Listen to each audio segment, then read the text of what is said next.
mga kastorya, Carlit Stories po, ug welcome sa City Hall of Malaybalay. Mga kastorya, na ako'y pangutana sa inyo ha karon. Nakauna-una ba mo nganong gitawag ni og Malaybalay? Kabalo ba mo kung kanus-a na munisipyo ang Malaybalay?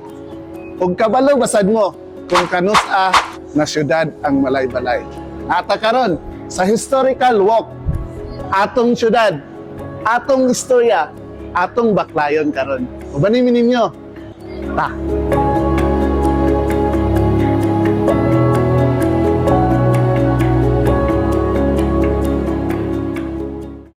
Mga kastorya, base ani nga document nga makita nato sa atong city library. Sa panahon sa Kastila atong 16th century, niabot sila dinhi. Ug nangutana sila sa nagpuyo dinhi kung unsay pangalan ani nga lugar. Mitubag ang mga lumad, walay balay. Tungod kay lahi ilang paglungog ug pagstorya, ilang gitawag og Malaybalay. Ug didto na dayon nagsugod ang pagtawag ani nga lugar nga Malaybalay.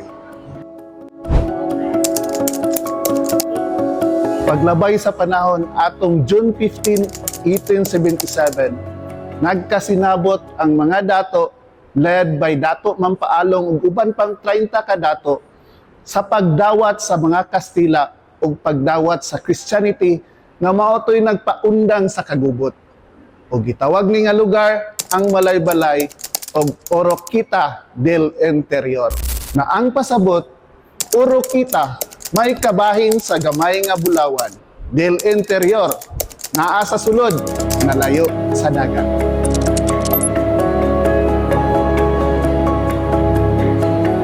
Mga kastorya, ang pagsaulog nato sa Aldaw ta Malaybalay nakabase sa June 15, 1877.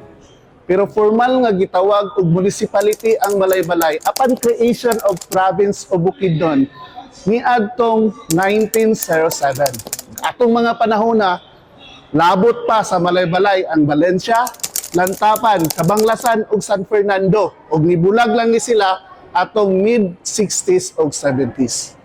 March 22, 1998, Malaybalay was officially converted into a component city of Bukidnon through Republic Act 8490.